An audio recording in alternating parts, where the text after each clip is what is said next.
You're a cop in everything but name. Saving Gotham's not my job anymore. I do this, there's no turning back. No, there isn't. GCPD is not Gotham. Gotham listens to me.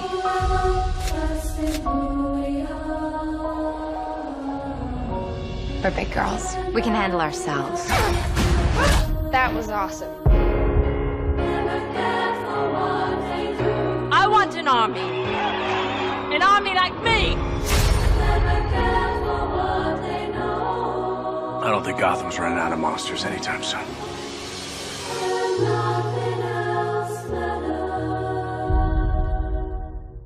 Camren, you look amazing. Thank you, you too. I love your outfits. Thank you. Congratulations, Gotham Season 3. This is amazing. This is one of the best shows on TV. Oh, thank you. Yeah. Let's start with this. Mad City. Tell us why. The city's going mad. Fair enough. It's pretty self-explanatory. I agree. Could you say why it's going mad? How it's going mad? How mad it actually is? I mean, I think, to be honest, it's always been mad, but in Season 2, at the very end of Season 2, Hugo Strange's experiments and monsters were released into the city. So Season 3, we pick up 6 months later, and Jim Gordon isn't part of the GCPD anymore. He's just a bounty hunter who's trying to, make a living. And he's trying to capture these monsters, and everybody's just kind of freaking out because they have all these mutated humans and / Arkham Asylum victims on the loose. So everyone's pretty freaked out. How's Celine doing with it? She's chilling. I mean, nothing really phases She's her. not freaked out. I mean, she's freaked out because she's actually in on it, because she's part of Fish Mooney's entourage, which consists of the monsters, but I think she's just trying to worry about herself, so it's not like she's just like, oh, there are monsters, I can't. No, she's just kind of like, well, you can kill me, but I'm gonna stay away from you so I don't die. Let's go back to the beginning and talk about how you became Catwoman, or Celine, excuse me. You were a dancer, right? I am, yeah. You are a dancer, excuse me. Well, once a dancer, always a dancer. Fair enough.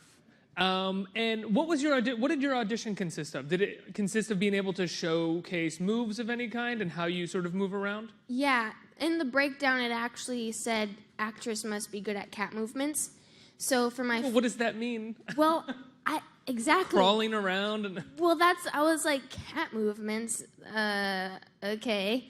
So for my final audition, they didn't actually want to see anything until the final audition. They said it wasn't required, but I'm trying to get a job. Like, even if it's not mandatory to do cat movements, I want this job, so I'm gonna do cat movements. So I looked up Cat the Musical on YouTube, found some inspiration through that, and then just... Like, kind of like... Yeah, it's very much Fosse inspired.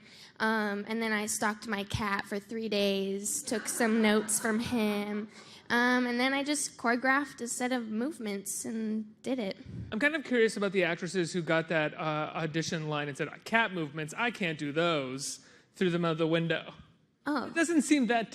doesn't seem that difficult to imagine what a cat does. Right. I mean, I think it could go either way. Like, if I wasn't a dancer, I don't think I would have gotten this role. Because not to bash anyone who's not a dancer, but I think the average person who sees cat movements automatically thinks crawl or scratch. But because of my dance background, I was like, okay, cats are very fluid, they're very sensual, and I connected that to Fosse and jazz and ballet in a way. So I got to kind of fuse everything that I've been trained since I was 5 and kind of do my thing. So it was really cool. It becomes a bit more interpretive rather than literal. Exactly. And it's all about, with Selena, because she's not very vocal, I definitely depend on her body language to vocalize how she's feeling without saying anything, and that's definitely, my dance has definitely helped me with that. And you started taking parkour, right? You did some parkour lessons when the show got going? I did, yeah. I Got actually... a woo for parkour. Cool. Yes. No, it was actually funny because I started it before the pilot, just in case. I loved it, and then I went back to it between the pilot and when we first started. And my coach and I, my coach taught me some stuff, and then he was like, "Okay, we're gonna do an obstacle course, and you can't just run around like a child on this obstacle course. You actually have to use what we just spent the past 30 minutes learning." So I was like, yeah, I got this. I just jumped off of a mat and sprained my ankle. Mind you, I have to be at work in 2 weeks, and I was like, And so, anyways, You didn't stick with the parkour? Well, no, I still do it, but I'm getting more into dance now. I'm getting back into it, and I had to act like my foot wasn't sprained when I got to work. It was still sprained when I got to work, but I was like, if I tell anyone, they're not going to let me do anything. And the dancer in me, I was like, I'm just going to deal with the pain, which wasn't that painful, but I'm going to deal with the pain and just roll with it.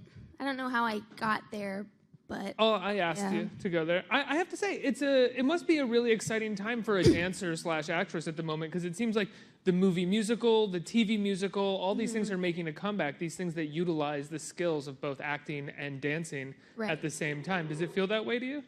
In a way, yeah. I mean, 5 years ago, dance was looked at in a totally different way, and I think just 3 years ago, with the show Dance Moms and So You Think You Can Dance was really what put dancers on the map. But just recently, in the last 3 years, society has actually, and the industries as well, they've actually recognized dancers as artists themselves and not just backup props for an artist. And I think it's great. You see people like Twitch and Allison and dancers like that. They're not just dancers, they're artists, and it's really great to see that dancers are actually being recognized for the hard work that they put in, and I think that's great. Now, do you watch Gotham when you're not in it? Do you watch your episodes or other episodes? Oh, yeah. Because it's beautiful to look at. It's like a 45-minute movie. I mean, I hate watching myself. But I love watching the episodes because they're so good. Have you found any sort of tools to be able to watch yourself, or do you just sort of deal with the hate and try to move through it? I just kind of gaze at the TV with a blank expression, just like, okay, when is my scene gonna be over? I want to see Penguin and Nigma. Thank you. Okay, cool. Great. I mean, it's not that I don't like the work I do. It's just, it's weird for me. I don't know. Oh, it's weird to watch yourself because you don't ever want to watch yourself and go, I did a great job in that scene. And then you also don't want to be too critical because you'll hurt your own feelings. So it's better to just, like you said, blank stare. It's just like blank. And I mean, I'm starting to learn about it, but when you listen to yourself on the on a voicemail of your friends and you're like, my voice sounds like that? That's basically how I feel whenever I watch myself. I never watch my interviews back. I can't hear my voice or watch what I do. You start criticizing everything, like, why did I make that choice? Why am I making that face? Oh my God, there's like a pimple there. Why didn't I make sure? Yeah. My response is usually, who is that jerk? Why did they give him a job? What is going on there? Yeah. What is your relationship like with young Bruce going to be going into this season? It's going to evolve into a more teenage relationship because she's a young woman now. He's becoming a young man. It's the friendly stuff, it's going out the door. It's really? Yeah. Little romance? Yes? I'm going to keep throwing questions out so you keep shoulder shaking me. That's pretty cool. I mean, you had to have seen it going that way since the first season and sort of hope that the show was able to continue long enough to follow through on that, I would imagine. Yeah, of course. And I've always loved the dynamic between Bruce and Selena, both in the comics and in our show, because Selena is very much in the gray area. You know, she's not black or white. She's very much in between. And Bruce is either black or white, never in the gray area. So that dynamic has always been really interesting to me because it's not your average relationship. You know, they come from two opposite worlds in the same city. She's this orphan who's had to survive on her own and make a living on her own, whereas he's a privileged boy, and he didn't have to do anything for the money he has, you know? So they have very different outlooks on life, and I always love working on our scenes. Are there any Catwomans that you look to for inspiration? Any of the older Catwomans? Because this is a prequel, so I'm curious, did you ever say, like, oh, I feel like my character is really the Anne Hathaway Catwoman but younger, or the Michelle Pfeiffer Catwoman but younger? No, I mean, I started doing Maybe that. the Halle Berry Catwoman but younger? Wait, what? No, why are people laughing? Okay, I haven't even seen that movie yet, guys, so don't do that to me. I mean, that seemed like a pretty direct burn on the question, I gotta be honest with you. I did a smirk. No, It was cute. It was a cute burn, but it was a burn. It was not okay, it wasn't an intentional burn. I am not a mean person, okay? I loved it. Please, burn more. No, it wasn't okay, whatever. So, anyways, I love Halle Berry. Have you seen Frankie and Alice? No. One of my favorite movies. Watch it. Anyway. I have seen Catwoman, though. Okay, but initially I did... I don't know why people just twist intentions lately. Whatever.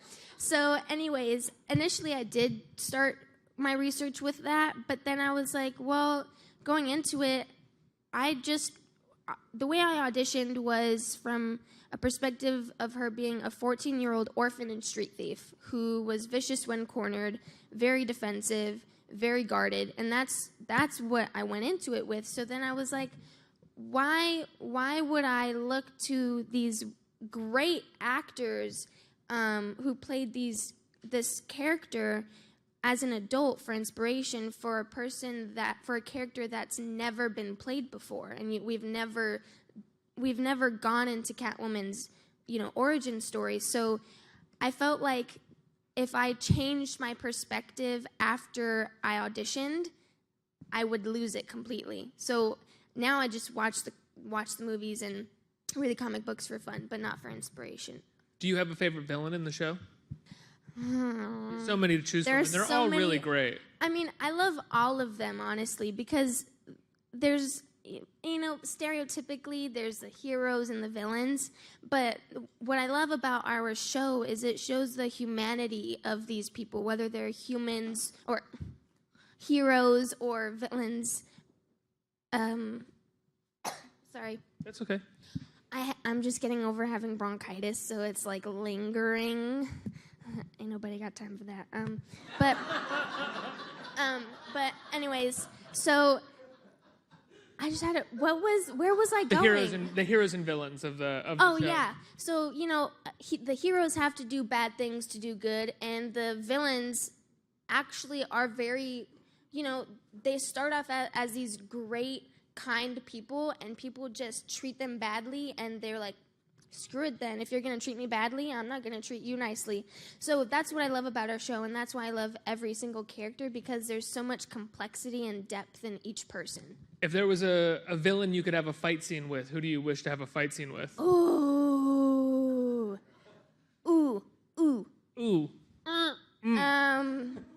Well, okay. With or against?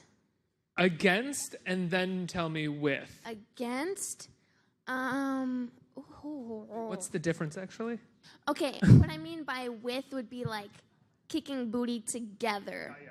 But against would be like, screw you. Yep. So screw you, and then kicking booty together. I don't know, I've never thought about that actually. I think against would be interesting with Nigma because he plays mind games, whereas Selena is very physical. So I think that would be a cool concept. And in the comic books, Nigma and Catwoman hate each other. So I don't know. I mean, I love Corey, but with I want to do a fight scene with Maggie, who plays the new Ivy. I think that would be really cool. And Barbara. Wow. Yeah. At this point, going into the third season of the show, how do you feel about your character in terms of when they bring new storylines for you? Do you have a say? Do you talk to them about it? Or do you just sort of absolutely love everything that they kind of bring you? Both. They're always very receptive and welcoming to any ideas that I have, but normally the stuff is so good that I don't even need to say anything because it's just so good. And I mean, I tell them ideas and they're like, that's a good idea. But yeah. Were you surprised when you first started shooting the show that it looked the way that it did? I mean, it looks, like you said, like a 40-minute movie. There are other comic book shows on television, but I don't think any of them really look as sort of robust as Gotham does. Yeah, it's very cinematic, definitely. But, I mean, this is my first TV job, period. So going into it, I had no idea what to expect. I was just kind of going with the flow, I guess. But when I watched it at the premiere, the pilot, I freaked out. I was like, because we watched it in a movie theater. So it was a huge screen, and it looked like a movie. I was like, whoa, this is cool. That's me. I'm literally on a big screen. That's when I liked watching myself. And then now it's just like. Once was enough? Yeah. There you go. Okay. There's water here. right there. I should have told you that earlier. That's on me. That's on me. Let's open it up to the audience for some questions. Does anyone have any questions out there? You right there. Yes, hi. Hi. I wanted to know, what was one of the difficult scenes for you, and how did you overcome it? I'd say all the scenes that involve winter weather are difficult for me because Selena, first of all, I'm a Cali girl. I'm used to the sun and the beach and the heat and the sun and the beach and the heat. And coming here, we filmed the pilot in March of 2014, and I just about died because I brought spring clothes. You know, March in California is spring, not winter. Oh, my voice, I'm sorry. I was saying sorry to my voice. But I love you guys too. Hello. Oh, okay. So, all the scenes that involve the winter weather are difficult for me because Selena isn't fazed by anything, or at least she acts like she isn't fazed by anything. So, for me to act like I'm not cold when it's negative 15 degrees and I have literally no clothing on is really difficult for me. But, I mean, the shots always look good, so. Absolutely. Cool. Next question. Hey. Hi. So in the show, you're kind of helping Bruce with, sort of on his way to becoming Batman. Do you think that your character would know that he's Batman eventually when he's older, or you guys are older? That's a good question. I think Selena is pretty intuitive, and I think she'd probably figure out that he has some shady stuff going on, the 2 Live thing going on, but I don't think she would know that he's Batman because he is pretty secretive. So, yeah. Thank you. Next question. Hi. Hi, how's it going? Good, how are you? Good. My question is, what's the hardest part about portraying Catwoman?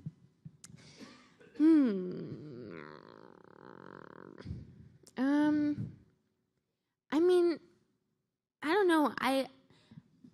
Not necessarily the hardest part, but the part that I love about her is her complexity. The part that I love about her is the fact that she's full of contradictions. Like, she's intuitively troubled, honestly dishonest, and confidently lost. Like, she's full of contradictions. So I wouldn't say that there's anything difficult for me to play her because I love playing her and it's really fun for me. But the part that I most love about her is her contradictions. Thank you. The show premieres, third season premieres Monday night, right? Yes. September 19th, this upcoming Monday. Yes. What can people expect from Monday's premiere? Can you give us a little... Awesomeness. Just that. Just Yes. pure awesomeness. It's pure awesomeness. Everything is so good. The season is going to be so good. I get distracted really easily. I'm a Gemini, and I like, my mom is a Scorpio, and she's like, Camren, pay attention. Because she'll be talking to me, and I'll see something shining, and I'll be like... Monday's premiere sounds awesome. Yes, Monday's premiere sounds awesome. Thank you. Monday's premiere is, I'm so excited. I got to see it. We had the screening for it, and I think this season it's going to be so great, and everybody's going to love it. You don't have to be a Batman or a comic book fan to enjoy the show. It's so cinematic. The writing is so good, and the cast is freaking amazing. So yeah, even if you haven't watched it or kind of left it for some reason, which I don't understand why you would, but left it, come back this season. It's just so good. I couldn't agree more. It's one of the best shows on TV. Congratulations. Monday night, Gotham premieres. Thank you so much. Thank you. Thank you, Camren.